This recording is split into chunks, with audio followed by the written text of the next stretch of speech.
हिमाचल की राजनीति में चाणक्य की भूमिका निभाई पंडित सुखराम ने।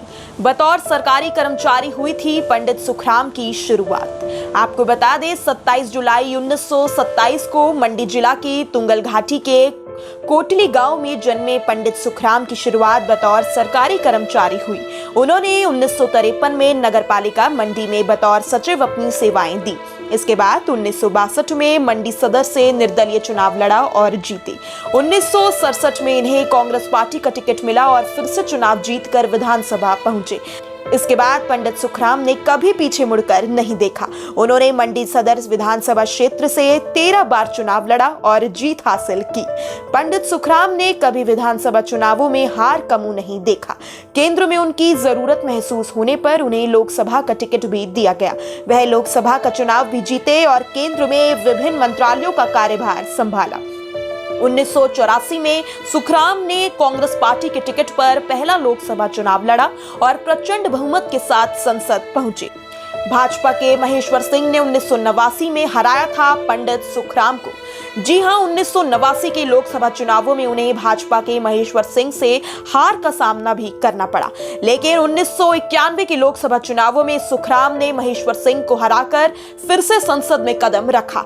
1996 में सुखराम फिर से चुनाव जीतकर लोकसभा पहुंचे। और अगर बात करें 1998 की, तो पंडित सुखराम पर आय से अधिक संपत्ति मामले को लेकर सीबीआई ने छापे डाले। हिमाचल विकास कांग्रेस ने जीती थी 5 सीटें। इसके बाद पंडित सुखराम को कांग्रेस पार्टी से निकाल दिया गया। उन्होंने अपनी खुद की पार्टी बनाई जिसका नाम दिया हिमाचल विकास कांग्रेस। इस पार्टी ने पूरे प्रदेश में विधानसभा का चुनाव लड़ा और 5 सीटों पर जीत हासिल की। 1998 में प्रदेश में गठबंधन की सरकार बनी और पंडित सुखराम की हिविकाम ने भाजपा को समर्थन देकर प्रेम कुमार धूमल को पहली बार सीएम बनाने में योगदान दिया। 1998 में ही उनकी पार्टी ने लोकसभा चुनाव भी लड़ा जिसमें शिमला सीट पर कर्नल धनीराम शांडिल ने जीत हासिल की थी। 2007 में संन्यास राजनीतिक विरासत अपने बेटे अनिल शर्मा को। पंडित सुखराम ने 2003 में अपना आखिरी विधानसभा का चुनाव लड़ा और फिर 2007 में सक्रिय राजनीति से संन्यास लेकर अपनी राजनीतिक विरासत अपने बेटे अनिल शर्मा को सौंप दी। वर्ष 2017 के विधानसभा चुनावों के दौरान सुखराम का सारा परिवार बीजेपी में शामिल हो गया। कारण बताया गया कांग्रेस पार्टी में हुआ अपमान। हालांकि बीजेपी की सदस्यता सिर्फ अनिल शर्मा ने ही ली, जबकि बाकी परिवार पार्टी के लिए ऐसे ही काम करता रहा। पंडित सुखराम ने मंडी जिला की कुछ सीटों पर बीजेपी प्रत्याशियों के लिए प्रचार भी किए और वोट भी मांगे। मंडी जिला की 10 में से 9 सीटों पर बीजेपी को जीत मिली और यहां से कांग्रेस का सफाया हो गया। अनिल शर्मा भारी मतों से जीतकर विधानसभा पहुंचे और उन्हें कैबिनेट मंत्री बनाया गया। अगर बात करें 2019 की लोकसभा चुनावों की, तो यहां सुखराम के पोते आश्रित शर्मा ने बीजेपी से टिकट के लिए एड़ी चोटी का जोर लगा दिया, लेकिन बीजेपी ने मौजूदा सांसद को ही टिकट दिया। इससे खफा होकर पंडित सुखराम दोबारा से अपने पोते संग कांग्रेस में शामिल हो गए।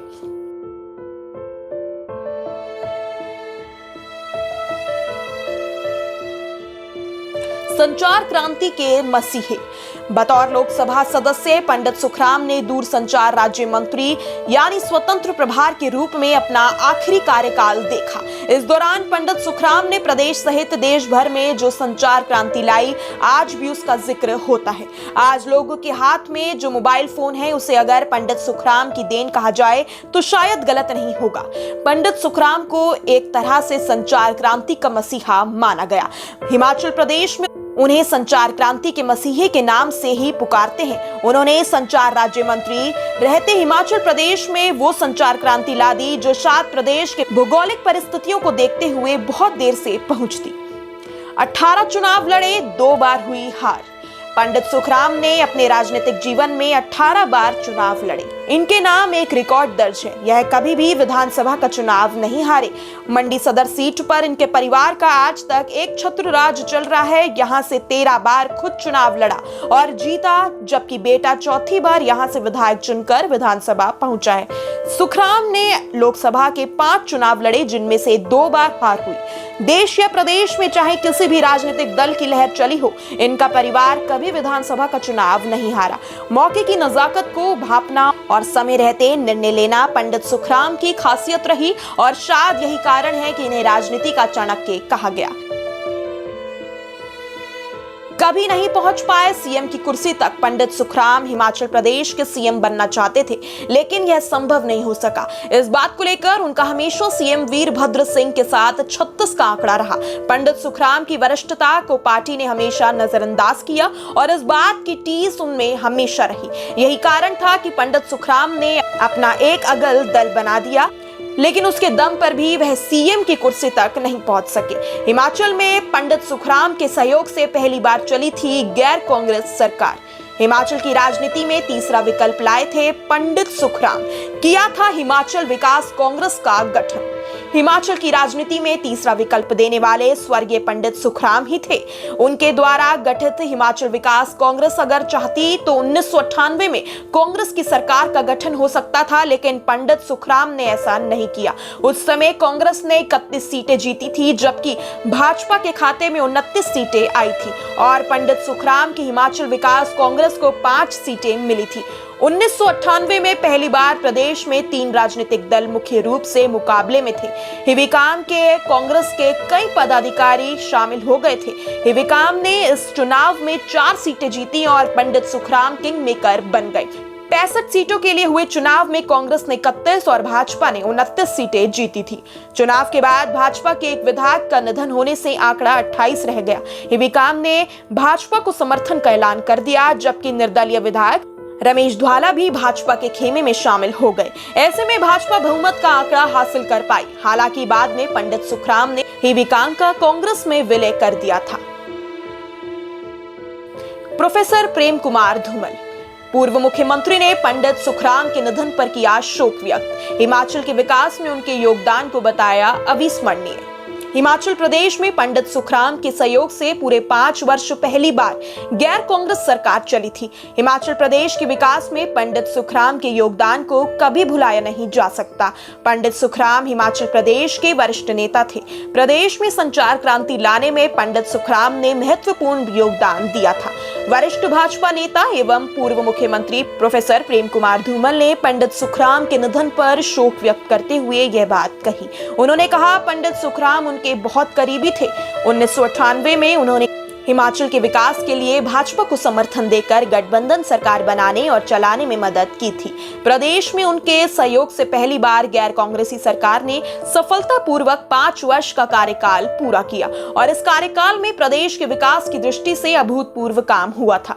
यह हमेशा प्रदेश के विकास की चिंता करते थे और नई नई योजनाएं सुझाते थे।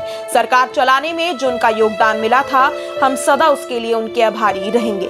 पंडित सुखराम को भावभीनी श्रद्धांजलि देते हुए पूर्व मुख्यमंत्री ने ईश्वर से उन्हें अपने चरणों में स्थान देने और उनके परिवार को इस सदमे को सहने की शक्ति प्रदान करने की प्रार्थना की।